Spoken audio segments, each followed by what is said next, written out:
राज्यातील धडाडीचे IAS अधिकारी म्हणून ओळखले जाणारे तुकाराम मुंडे हे नुकतेच अन्न आणि औषध प्रशासन विभागाच्या आयुक्तपदी रुजू झाले।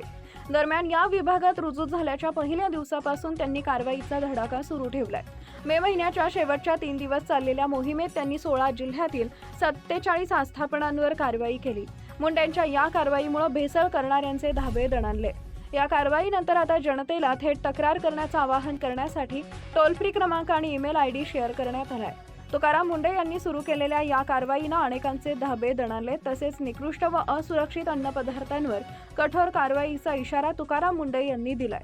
तुकाराम मुंडेंच्या या धडक कारवाईनं राज्यभरात खळबळ माजली आहे।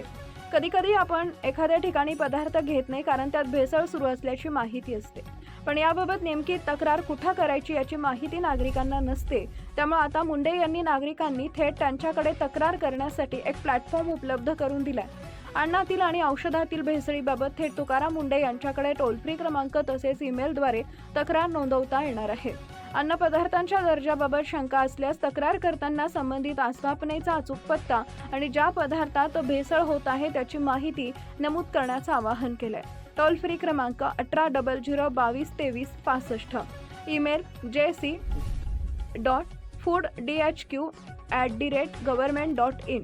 आयुक्त तुकाराम मुंडे यांच्या निर्देशानुसार safe food, safe drug, safe Maharashtra मोहिमेअंतर्गत 29 ते 31 मे 2026 दरम्यान राज्यातील विविध जिल्ह्यांमध्ये छापेमारी करण्यात आली।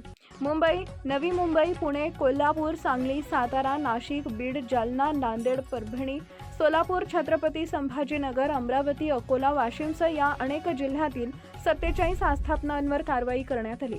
या कारवाईत गूळ, खवा, बुंदी लाडू, बेकरी पदार्थ, कॅन्डी, खाद्यतेल, तूप, खजूर, आईस्क्रीम, फ्रोझन डेझर्ट, मसाला, शेंगदाणे, चिक्की आदी पदार्थांची तपासणी केली। या कारवाईत तब्बल 84,335 किलो संशयित अन्नसाठा जप्त करण्यात आला। या जप्त मालाची किंमत सुमारे 97,19,963 रुपये आहे। संशयित अन्न पदार्थांचे नमुने प्रयोगशाळेत विश्लेषणासाठी पाठवले गेले। लाईक करा, शेअर करा, सबस्क्राईब करा आणि बेल आयकॉन प्रेस करा।